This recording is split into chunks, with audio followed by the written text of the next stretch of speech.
the plan for that, and how does this partnership help with that? Great question. So what we're doing actually in the next week and a half to 2 weeks, we're finalizing a survey that's going out to our fans. We're doing a feasibility survey to find out what do our fans really want to see in the stadium. We have some initial ideas in terms of lighting, sound, video boards, etc. But we want to hear from our fans. So the next step in that process is that survey, and then we're going to go through and work through our feasibility study process. Back here on the left, back left. Yes, I think also we know that Casino del Sol, and I think they have an amphitheater. We've seen a lot of programming there. Does this possibly expand Casino del Sol Stadium to being a little bit more of an events forum as well? Maybe more concerts, things like that. Amanda, is that one you want to handle? Sure. Okay. Can we make it Yeah. Yes, I think we're certainly hoping to see that in kind of a partnership and an interchange in terms of concerts and other events that will be, sponsored by both Arizona and Casino del Sol. So, jointly. Jason in the front, Brian, you're next. For Desiree, what will branding look like, and then when are we officially calling it Casino del Sol Stadium? Officially now, Casino del Sol Stadium. Sounds great, doesn't it? And in terms of branding, it's a great question. So Sammy and Nikki and Arizona Sports Enterprises, they all went through and they worked with their marketing team from Casino del Sol last week, and they did a walkthrough, and they have some ideas in terms of where things will go, but we haven't gotten to the drawings yet and the renderings. So it's still work in progress. Brian right in front. Troy, you're next. Yeah, for either of you with the nation, the plans with the new casino that's opening up downtown, on Grant and I-10, are some of these plans going to be involved, like doing maybe some co-branding, radio shows, things like that at that facility, as opposed to maybe the other two? Absolutely. When that casino comes online, hopefully next fall, well, definitely next fall, we're hoping to see some, definitely events and communication that, from here to there. But our other properties, Casino del Sol Resort out on Valencia, is fully up and running and has a huge event center, so we're hoping to utilize that in this partnership as well. Right here in front, Troy. Desiree, in terms of the 20-year contract, how important was it for the university to find such a long-term commitment rather than a 10-year going for that 20-year contract? We wanted to make sure that we have we talked about revenue streams, but we knew that this was going to be a partnership that was going to be very community-based, community-focused, and so it was creating the ultimate win-win. Casino del Sol wanted a long-term naming rights opportunity. We also wanted to look at that, and this created a sustainable revenue stream, but also we could really delve deep into that community partnership. So it was a great opportunity. Denver Broncos? Yep. Michael, up here in the front. Yes. For Desiree, throughout this process, did you at any point encounter resistance from anyone who was kind of just opposed to the idea of renaming the stadium? Let's see, that's a great question. In terms of naming the stadium, did we encounter resistance? Candidly, not really. We actually had a lot of encouragement from people. I'm sure there were probably people who tweeted at me that they didn't want to, and I haven't noticed it. So, Jason Shear, did you tweet at me not to name it? No, I'm just kidding. I'm totally kidding. I'm just kidding. Totally kidding. But in all candor, I think people understand that we're in the modern era of college athletics. We have to be aggressive when it comes to our revenue streams.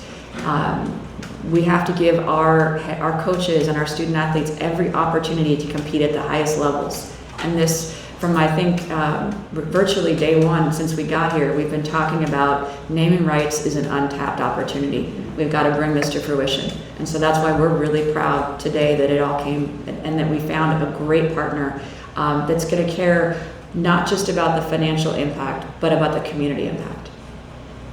Far right side, David Kelly.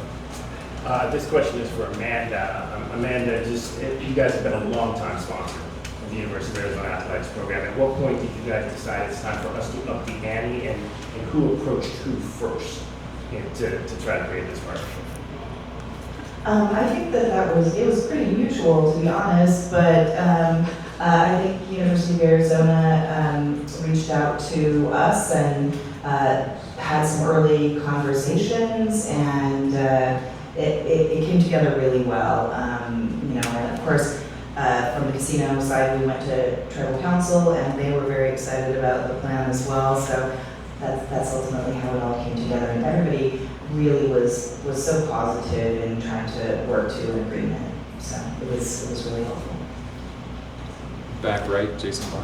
And I should just make one note on that. Levi Esquera, I thanked him in my opening remarks, but he was, when we first got here 18, 19 months ago, he was one of the first people that said, hey, we have to make a connection. And so he did. So thank you, Levi, for opening that door for us.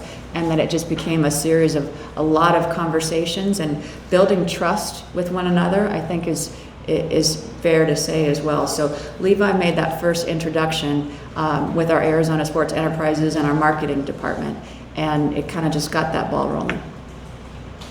Back right, Jason Barr. Yeah, for whoever is most appropriate to answer, a lot might have to happen for this to happen, but could you see a situation down the road where people could actually gamble at Arizona Stadium on the games and the college campus and No. some license? No. But you can come on over to Casino del Sol. There you go. There you go. That's a good answer. I didn't mean to cut you off. That was very impolite. I'm so sorry. Back left over here. Tucson and Southern Arizona are no strangers to the investment that Ospeyaki and the casino make in this community. As we continue on the national stage, any concern with Casino del Sol Stadium not being familiar to say for bowls or for other teams from other parts of the country coming here, how do we address that sort of maybe branding challenge out of the gate? Well, I think that's one of the great opportunities that college sports brings. I think we had 12.5 million people that watched our football games last year. And so sports is that wonderful, we've talked about it before, that front porch to this incredible university. And so I think with this new naming rights opportunity, and I'll go to my colleagues next, this opens the door to an incredible entertainment enterprise and an incredible tribe, and it gets national exposure. And I think that's one of the appeals to the partnership, but I don't want to speak for you all. In working with communications with Levi, and we do open the doors as a leading tribe for a lot of the stuff that we've been working on. As a council, we continue to push that forward. In being in partnership with U of A, it's one of the greatest things that we could do to move forward and have our tribal people have the opportunity to have that access with the athletics, so we just continue to push that forward to help each other out. And I think the partnership that we had prior to with Levi, having the scholarships for our tribal members and giving us the idea that, we could do more, and this is why we are stepping it up and continue to push forward and doing more for our tribal members, our community, our partners, and hopefully it's the right path that we're taking here. Laura in the front. So for Desiree, what will this partnership mean for the student athletes at U of A? I know the Austin Award is no longer in the picture, so I was wondering if this partnership would open up room for that in the future? Unfortunately, probably not on Alston, but what it does is it helps all of our student athletes in terms of, we talk about how the cost of running an athletic department has really gone up.